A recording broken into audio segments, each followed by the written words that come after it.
Hello students, welcome to EPG Pathshala. I am Professor Ipshita Bansal from BPS Women's University, Sonipat.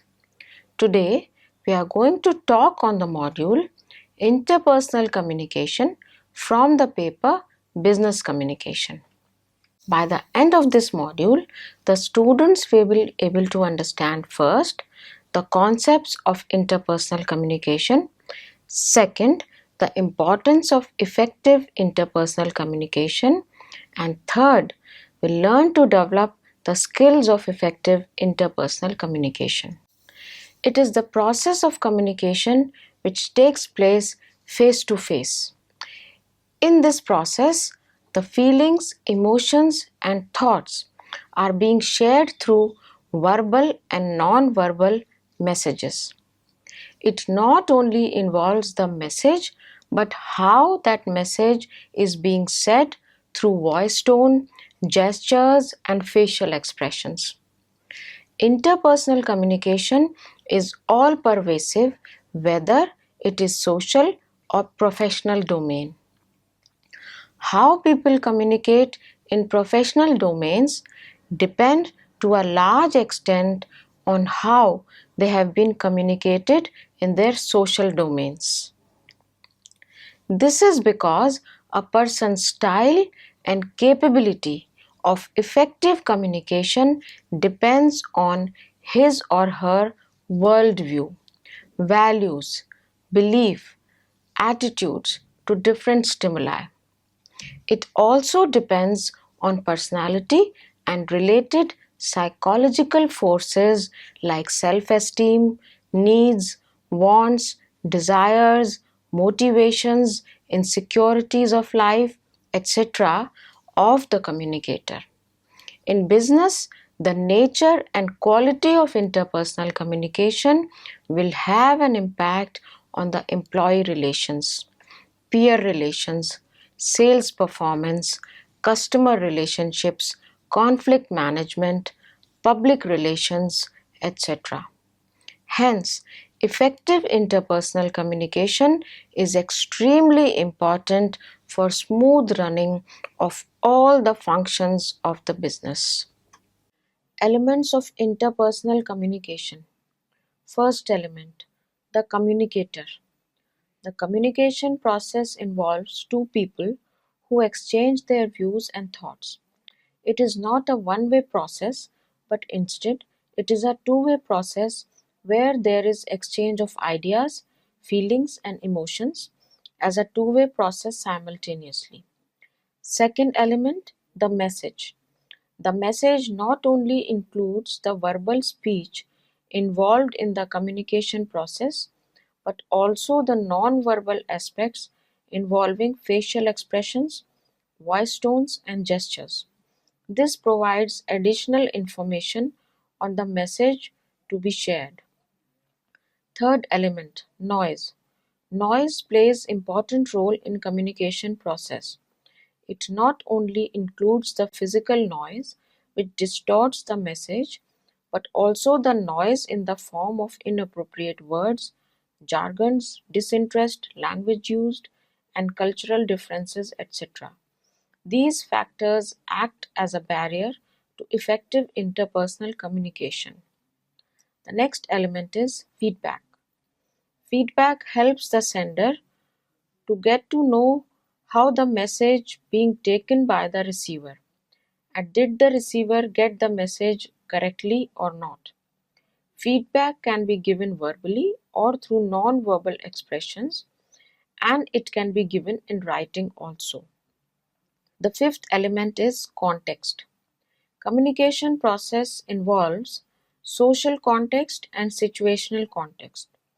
Situational context involves the place where message has been exchanged, like in office, outdoor, home, or any other place.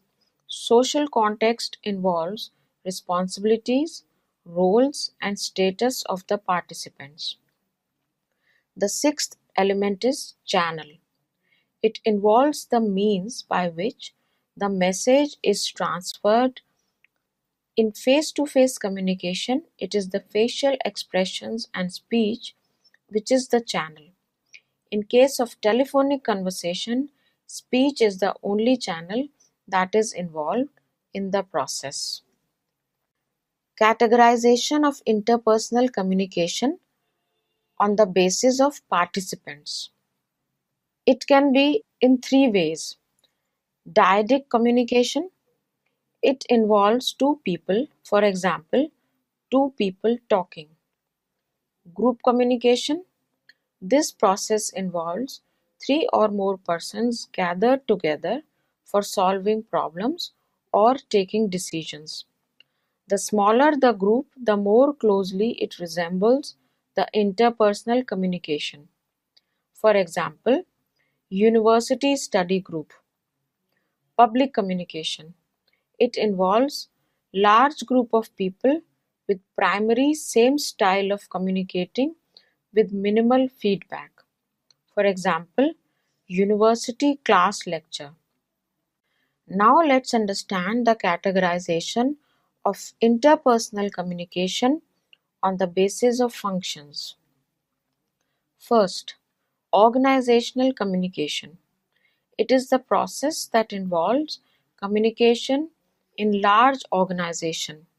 For example, work-related discussions between employers and employees. Family communication. Communication between nuclear and extended families. Communication pattern differs based on the participants involved in the process, like spouses, parents, children, siblings. Social communication. This is the unofficial communication which may take place within or outside the organization to satisfy the need of social interaction. Process of interpersonal communication. Mark Knapp has discussed the process of interpersonal communication in the following manner. The first step is the initial encounter that provides the first impression about the parties involved in the communication process. It might be possible that the first impression is misleading or not correct. The second step is experimenting, where the information about the facts and person is gained slowly, starting from general and then moving towards more particular information. The third step is intensification, where conclusions are being drawn while communicating. The next step is integration, where the decisions made are mutual and agreeable to all in the communication process. The last step is bonding, where the final decision is being sealed with contracts and the decision is made public. Let's now understand the principles of interpersonal communication. There are four basic principles of interpersonal communication as given by Donald King in 2000. These principles are: interpersonal communication is inescapable, irreversible, complicated, and contextual. Let's understand these in detail. So, what are the principles of interpersonal communication? First is, interpersonal communication is inescapable. This is a continuous process and is related with every aspect of life and its stages, be it in the personal life or professional life. Second, interpersonal communication is irreversible. Once interpersonal communication has taken place, it can in no way be retrieved. In formal settings, the official statement may be formally retracted, but its impact on the receiving party cannot be fully erased. There is an Indian saying that an arrow shot from a bow and a word spoken from the mouth can never be taken back. Interpersonal communication is complicated. Experts believe that each communication involves at least 6 aspects. First, who you think you are. Second, who you think the other person is. Third, who you think the other person thinks of you, that who you are. Fourth, who the other person thinks he or she is. Fifth, who the other person thinks you are. Sixth, who the other person thinks you think she is.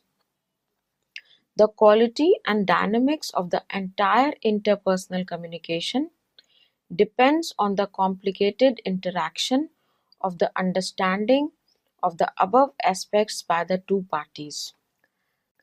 The fourth principle of interpersonal communication is contextual. That interpersonal communication is contextual. First, psychological context. It is related with the psychological makeup of the people, their beliefs, needs, desires, attitudes, values, personality, etc. This is about who people are and what they bring to the interaction. Second, relational context. It is concerned with the reaction of one person to the other while communicating with each other. Third, situational context. It deals with location or space component of the communication, that is, where the communication is taking place. A communication that takes place in a conference room is likely to be very different than the communication that takes place in the corridor. Fourth, environmental context. It deals with the physical aspect of the context, that is, the general comfort level of the communication context. The aspects regarding the comfortable furniture, optimum temperature of the room, background noise, etc. are included in it. Fifth, cultural context. It includes all the learned behaviors being a part of a particular culture. It also includes the cultural norms and rules that one is expected to adhere to while interacting. Let's now understand the functions of interpersonal communication. The first function of interpersonal communication is gaining information, necessary to carry out the various functions of the organization. Second, develop better understanding. Interpersonal communication helps in better understanding of the message to be delivered. Since it is done face to face, it helps in getting better idea of what the person actually wants to say and deliver. The third function is satisfying interpersonal needs. Interpersonal communication satisfies the interpersonal needs of affiliation and power, both in social as well as professional domains. The fourth function is establishing identity. Through interpersonal communication, relationships are developed and maintained. Such relationships help in establishing identity of individuals. The fifth function is achievement of goals. One of the most important functions of interpersonal communication is achievement of goals. From the organizational perspective, the goals related to personal selling, employee relations, training and development, building goodwill, etc., are possible to be achieved only through effective interpersonal communication. For individual perspective, the goals related to day-to-day functioning are also largely dependent upon effective interpersonal communication. To be effective in interpersonal communication, we have to first understand what are the barriers to interpersonal communication. These barriers can be differing worldviews, faulty perceptions, diverting, receiver's behavior, sender's behavior, gender differences, and stereotypes and prejudices. Let's now understand these barriers in detail. First, differing worldviews. Worldview is the overall perspective from which an individual or group sees and interprets the world, or what an individual or group believes to be true. Worldview of individuals largely affect the interpersonal communication. If the worldview of mutual communicators is similar, the communication is likely to be smooth and fruitful. If one believes that to progress in an organization, one has to engage in fierce competition with one's peers, then he or she will work for individual gains more than the group gains, and in the process may not be able to maintain good interpersonal communication and relations in the organization. The second barrier is stereotypes and prejudices. Walter Lippmann, in his 1920 book Public Opinion, used the term stereotypes to describe the way people categorize, stamp human beings with a set of characteristics. Stereotyping is very natural to the human mind, which helps in simplifying the complicated truth and enables our body and mind to create automated responses to similar cues. Cultural stereotypes are very often result of or lead to negative opinions about each other. Stereotypes and prejudices are major reasons of communication failures, and more than that, of wrong actions and ugly emotions. The third barrier is faulty perceptions.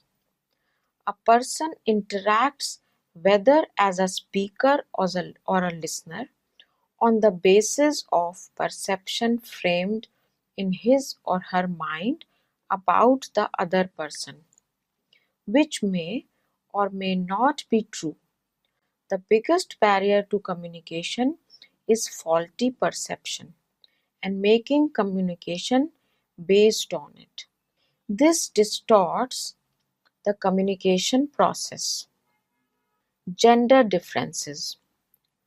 Due to different societal expectations, men and women tend to communicate in patterns which may lead to creating a barrier to effective communication. For ages, men interpersonal communication are quite different than women. Alan Barbara Pease, in their book Why Men Don't Listen and Women Can't Read Maps, describe the different ways the men and women communicate in an interesting way. They state that these striking differences emanate and women made specific contributions for their survival. So men were hunters focused on bringing the food, and women were raising the children and running the family. That resulted in the specialization of their minds for these different functions. Major insight about the gender differences in communication is available in Module 39 of the same paper.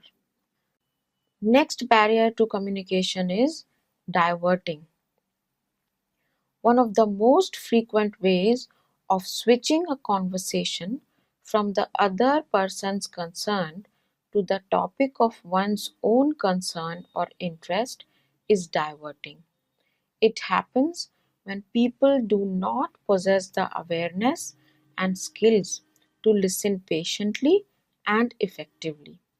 Sometimes diversion in the conversation takes place when people want to avoid negative emotions that can be stimulated by that conversation. Not acknowledging the issue can never lead to effective interpersonal communication. The sixth barrier to interpersonal communication is sender's behavior. Sender may not be able to choose the right word to say precisely what he means. Also, the sender may not be fully aware of the intellectual capabilities of the receiver and may use the words or technical jargons which the receiver cannot understand. The next barrier to interpersonal communication is receiver's behavior. Receivers tend to hear through their own filters. There are attention filters and emotional filters, which distort communication process. Attention filters increase the amount of sound and emotional filters block the understanding of a person. Receivers are also easily distracted. Reason for poor attention or listening is that people think faster than they talk. While we listen, we have a lot of spare time for thinking. Let's now discuss about interpersonal conflict and communication. Interpersonal conflict arises when people involved in the communication process do not share the same compatible goals. It can be expressed verbally as well as non-verbally. People should practice the art of managing conflict tactfully. In conflict resolution, personal and social skills are utilized through interpersonal communication to resolve conflicts. Interpersonal communication is a key component of conflict management in organizations to reduce the hostilities and make the environment congenial to carry on the work and achieve goals. There are 5 strategies to manage interpersonal conflict. So, the strategies of management of interpersonal conflict and communication are showed in the diagram. These strategies are competing, collaborating, accommodating, avoiding, and compromising. We will discuss them in detail now. Competing strategy of managing interpersonal conflict. This strategy indicates high concern for oneself and low concern for others. When people are competing, their communication style is such that they strive to win at the cost of the other person. This style of conflict management involves the use of power, either coercive or non-coercive. This style refers to the negative competition between the people. This style of interpersonal communication and conflict management can sustain only for a very short time. Avoiding strategy of managing interpersonal conflict and communication. This style of managing conflict refers to low concern for self and low concern for others as well. This means there is no communication about conflict in this style of managing interpersonal conflict. In this style, conflict is not discussed directly, but it is shown through gestures and other non-verbal activities. Here, the emotions are expressed passively. This is akin to not acknowledging the problem fully, so management of conflict is poor. accommodating style of managing interpersonal conflict and communication. In this style, there is low concern for oneself and more concern for others' feelings and emotions. This style involves passive and submissive style of interpersonal communication, leading to giving less importance to oneself.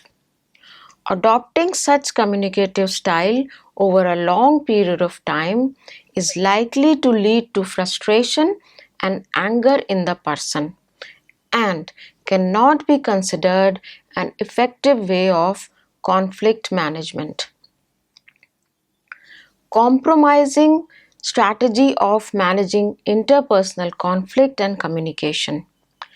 This style involves moderate concern for oneself and for others also.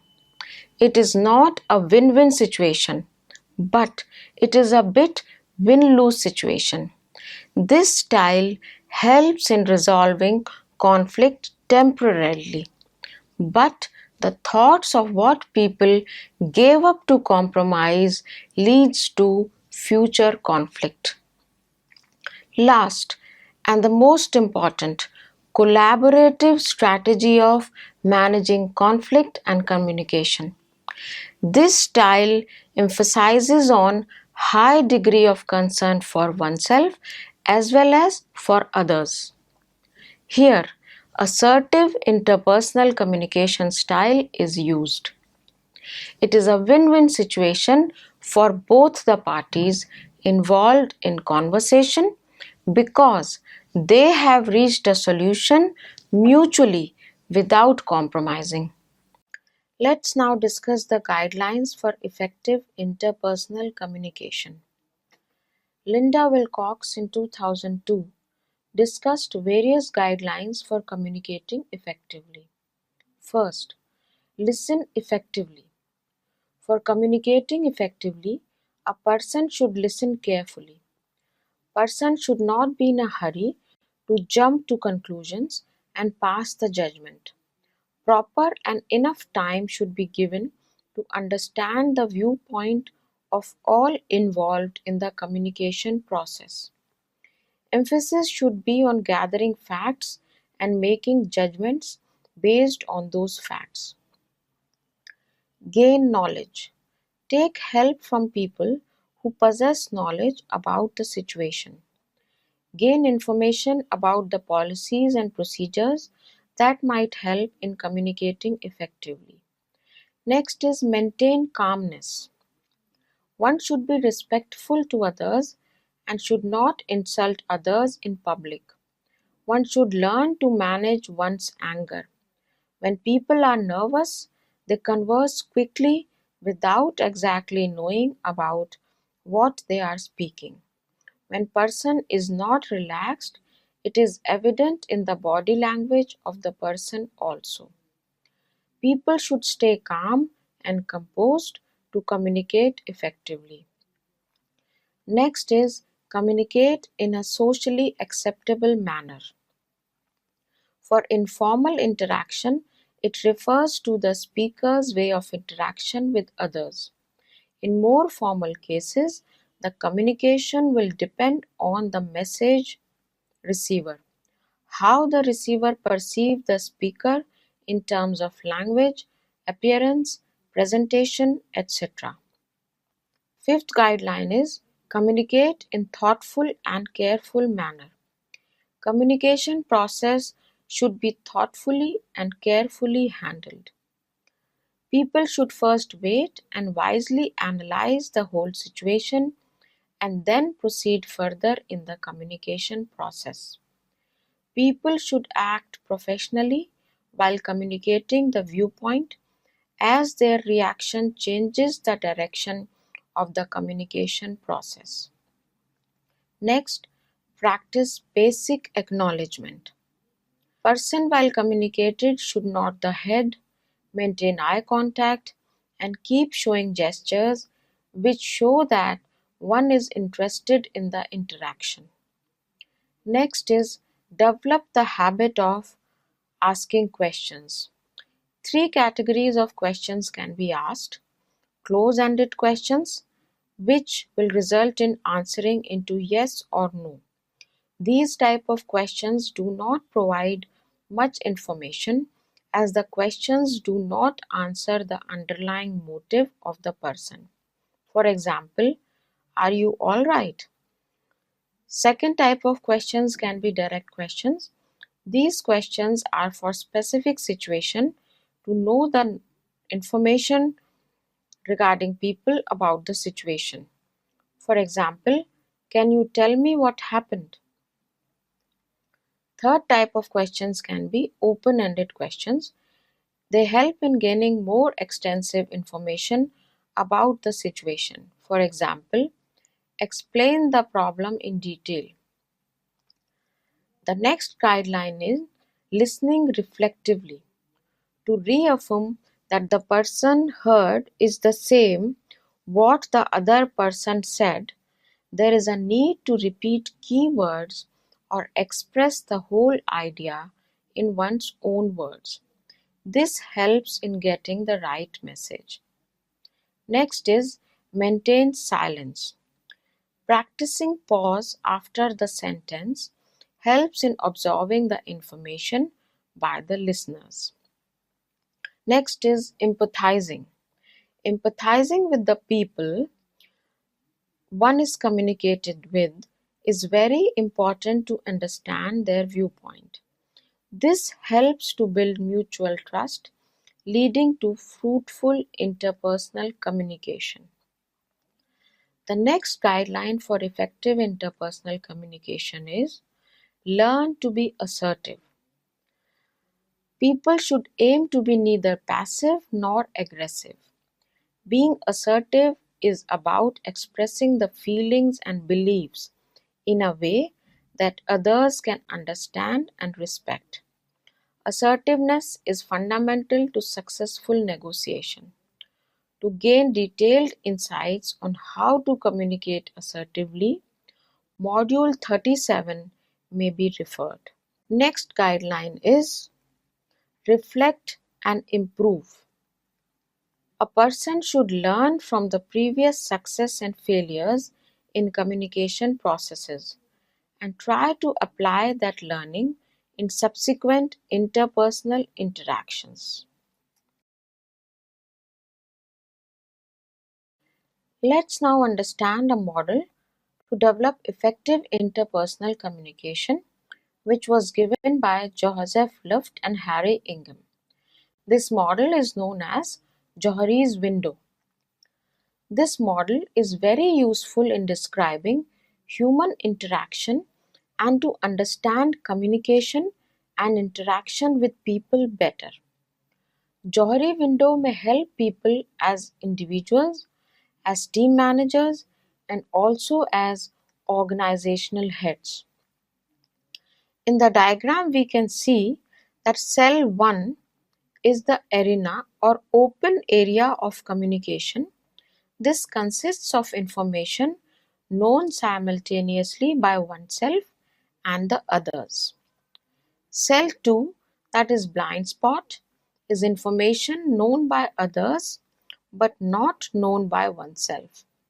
One of the purposes of sensitivity training is to reduce the size of the blind spot through providing increased honest feedback from others about one's personal style of communication. The old phrase, even your best friend will not tell you, is indicative of the existing of such class of information. Cell 3 hidden is a class of information known to ourselves but not to others. It is the protective front that all people find necessary to some degree in order to defend the self. Cell 4, that is unknown, is that information which exists but is unknown to all. Hall suggests that this is indicative of a hidden potential, the unconscious, or the database of creativity. So, let's now discuss arena in detail. Communication will be enhanced If cell 1, the open space or arena, is increased in size and the other cells blind spot, hidden and unknown are reduced in size. The arena includes not only facts but also the information about individuals such as emotions, behavior, expectations and needs. While working in organizations, it is important to first know the environment and culture of the company and then slowly unfold yourself, nature, talents, characteristics in organizations, resulting in the widening of the arena. Hidden. While working with new people, do not completely open the hidden space, but take time to learn about colleagues. If heading a team, one should know how much of the confidential information to put across to team members. Hidden area of a person is reduced by self-disclosure. At the same time, it is important to try and get to know people at the workplace. And this can happen only when you build a relationship of trust. Also, revelations about oneself should be done only when the other person is trustworthy and there is possibility of reciprocity where the other person might also disclose about his or her own self. Talking about the blind area. The blind space represents things about a person that he or she do not know but others know. The blind space can be reduced by asking for feedback from colleagues and seniors. Also, on the other hand, it is the duty of the senior people as well as the peers to provide feedback to an individual about his strengths, weaknesses, potential, and good or bad habits. For example, a person may be given the feedback that he tends to dominate the meetings and don't allow others to speak, which is not good for team's performance and healthy interpersonal relationships. On getting to know this, the person's arena will expand and we will try to modify his behavior in the next meeting by giving a chance to others to speak. This picture in a humoristic way shows the blind spot of an individual who's sleeping on the desk. This person is sleeping in the office hours and also snoring. The other person is holding a placard that someone please tell him about his snores. But since this might be a very sensitive topic, many people in the personal as well as public life will not want to tell him that. And so he will not be able to improve himself or take certain steps to manage the situation.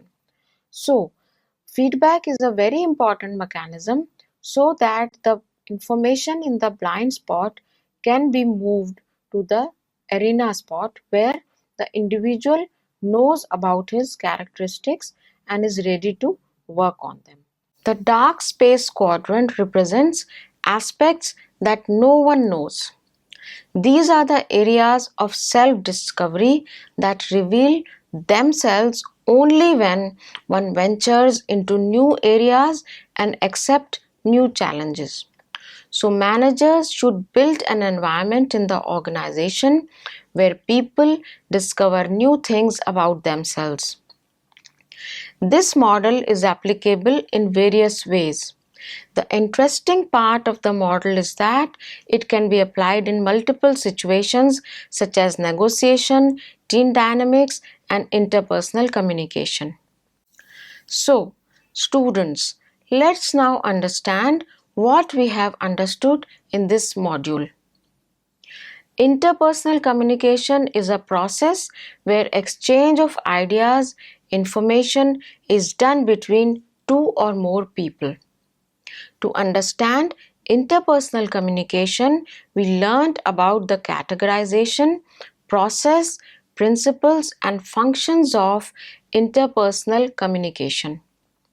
To understand how to develop effective interpersonal communication skills, barriers have to be understood and overcome.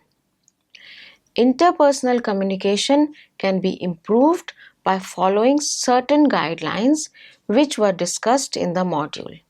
Thank you.